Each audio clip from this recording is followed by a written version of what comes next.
Selamat jumpa kembali Bapak Ibu Saudara dalam channel kami ini. Kami tetap menyuguhkan renungan-renungan firman Tuhan yang sehat dan alkitabiah. Nah, pada kesempatan ini saya mengetengahkan kepada kita suatu tema renungan, yaitu penderitaan Kristus sebagai teladan hidup untuk setiap orang percaya. Saya mengutip di dalam 1 Petrus pasal 2 ayat 19 sampai dengan ayat 25, demikian firman Tuhan. Sebab adalah kasih karunia jika seorang karena sadar akan kehendak Allah menanggung penderitaan yang tidak harus ia tanggung. Sebab dapatkah disebut pujian jika kamu menderita pukulan karena kamu berbuat dosa? Tetapi jika kamu berbuat baik dan karena itu kamu harus menderita, maka itu adalah kasih karunia pada Allah. Sebab untuk itulah kamu dipanggil, sebab Kristus pun telah menderita untuk kamu dan telah meninggalkan teladan bagimu, supaya kamu mengikuti jejaknya. Ia tidak berbuat dosa dan tipu tidak ada dalam mulutnya.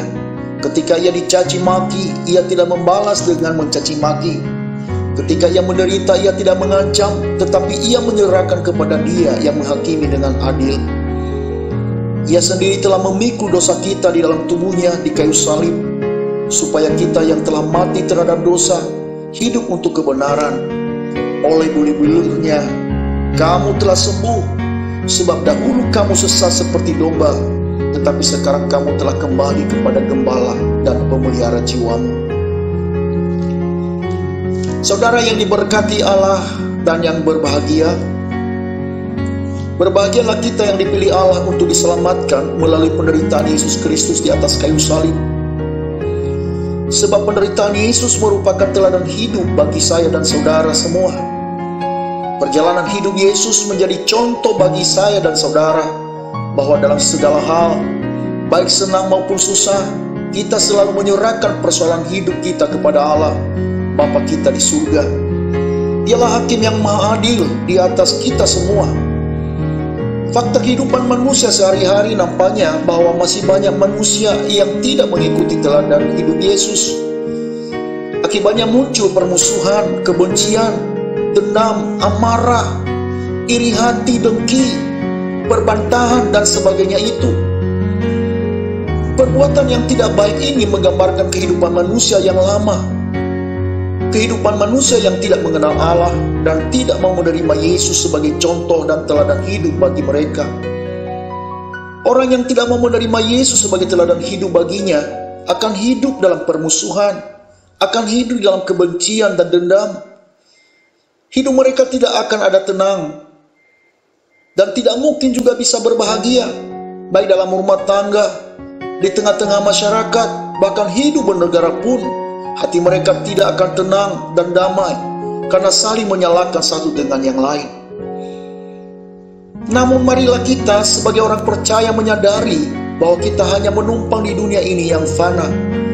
Roh nafas kehidupan kita suatu saat akan berhenti, akan diambil oleh Allah Bapa kembali. Marilah kita menerima penderitaan Yesus sebagai teladan hidup bagi saya dan saudara. Karena kita telah dibebaskan dari perbudakan dosa untuk menerima kehidupan kekal dalam surga yang telah Ia janjikan itu. Teladan Yesus bagi saya dan saudara adalah Ia tidak berbuat dosa dan tipu tidak ada dalam mulutnya. Ketika Ia dicaci maki, Ia tidak membalas dengan mencaci maki. Ketika Ia menderita, Ia tidak mengancam, tetapi Ia menyerahkan kepada Dia yang menghakimi dengan adil. Jika Anda ingin menerima janji keselamatan dari Allah Bapa kita di dalam Yesus Kristus Tuhan kita, maka terimalah Yesus dan jadikanlah Dia sebagai teladan dalam hidup kita, dalam kehidupan sehari-hari. Jauhkanlah persungutan, perbantahan, caci maki. Sebaliknya kita harus bersyukur akan hidup yang Tuhan anugerahkan bagi kita. Matikanlah nafsu kedagingan kita, namun izinkanlah hidupmu dibaharui oleh Roh Kudus dan dipimpinnya dari hari ke hari. Demikianlah firman Tuhan dan renungan pada pagi hari ini. Tuhan Yesus memberkati kita. Maranatha.